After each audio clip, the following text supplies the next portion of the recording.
Hello, class. Today we're joined by a special guest. Everyone say hello to Captain Phasma. Hi, Captain Phasma. Thank you. Today we're going to be talking about quotations. But first, our question of the day.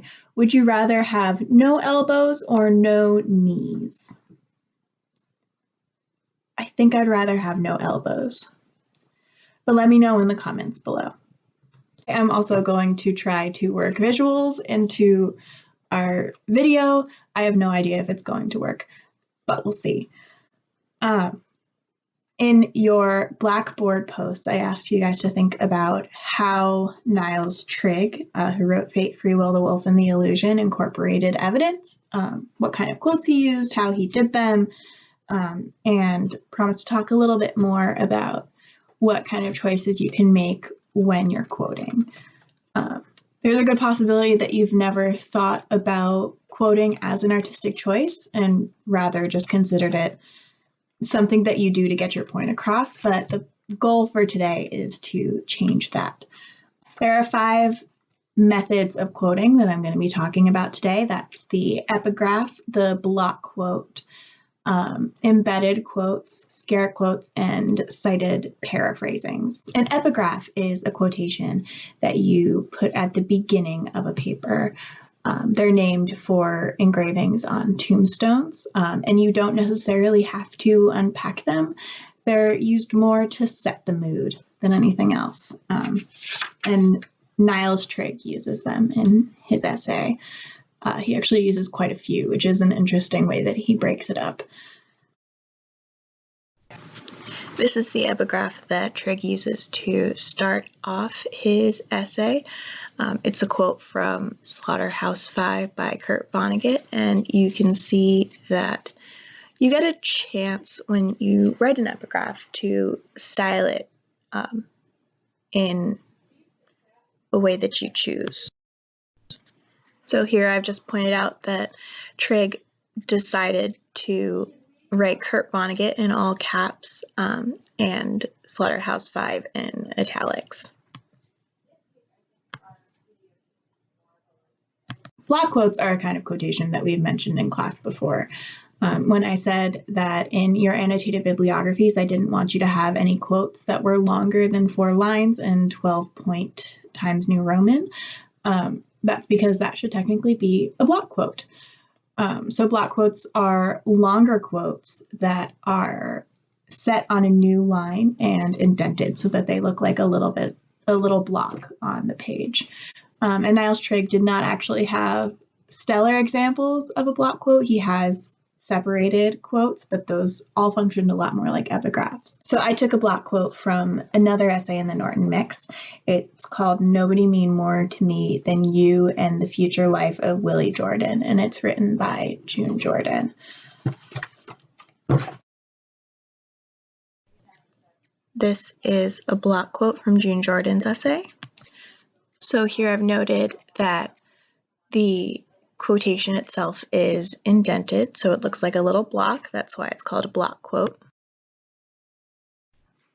And just take note that when you have a block quote and you start a new paragraph, you indent that also, like you would normally, just set off a little bit more to the right. The third kind of quote that we're going to talk about today is called an embedded quote, and that's what you've been using in your annotated bibliographies and probably what you're most comfortable with. So embedded quotes are quotes that sort of join into the author's own writing and work their way into the author's existing sentences in their own language.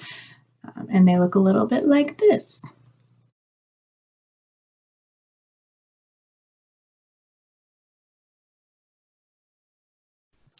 Here is the example of Trigg quoting Descartes.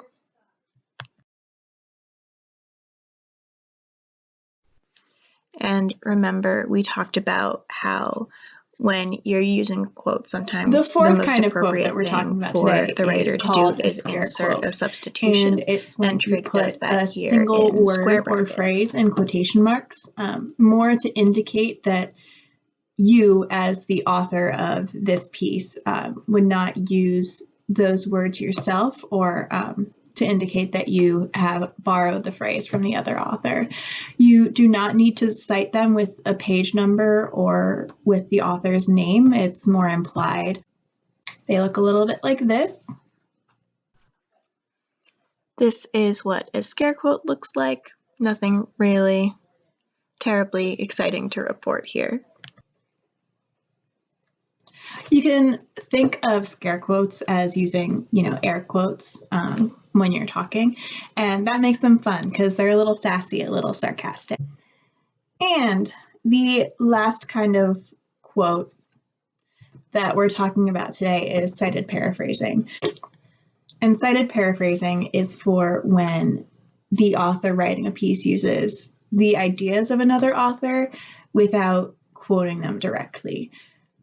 So this is not the same as when you paraphrase your quotation after you cite it as a method of unpacking. Cited paraphrasings are for when you don't quote it at all. So we saw a lot of them in Emotional Eating and quite a bit in Beautiful Brains. This is an example of when Niles Trigg used it. Here is a selection in which Trigg paraphrases another author. I realized it was confusing for me to have an opening quotation mark in here, so I scribbled it out. To recap, the 5 types of quotes that we talked about today are epigraphs, block quotes, embedded quotes, scare quotes, and cited paraphrasings. And with these different kinds of quotes that you can do, you can also unpack them in different ways. In your annotated bibliographies, when you were unpacking quotes, I emphasized that I wanted you to practice paraphrasing what the author said. So taking that quote and putting it in your own words. And when you're doing your literature reviews, you get to be more specific and you get to think more intentionally about what you want to do with each quote, because that's a part of synthesizing everything and putting it together. So there are 4 different methods of unpacking that I'm going to talk about today. And it's going to be in language that we've been using since we went online. So that's forwarding, challenging, questioning, and the new one is defining. Much like the forwarding that you've been doing on Blackboard, forwarding a quotation in a piece of writing involves isolating a concept that's illustrated by the quote and continuing the line of thinking. A good example of forwarding is on page 111. After Niles Trigg quotes Descartes, he says, in stating this, Descartes takes free will one step further, essentially completing separating human action from past influence. Where before some actions could be taken and some were already determined, there are now only encumbered actions. So what he's done here, he's taken a quote that says, we sense that we are determined to it by no external force, and in putting it in his own words, he has brought it out to a larger idea that he's talking about. So he's taken this quote about the external forces on free will and applies it to his idea in whole. Challenging, which is again something we've been doing on Blackboard, is isolating a concept illustrated by the quotation and presenting contradictory evidence. And we can see Niles Trigg do that on page 112.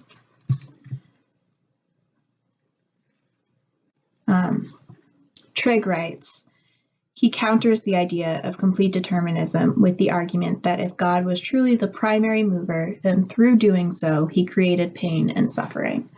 He continues that a benevolent God would not create pain and suffering.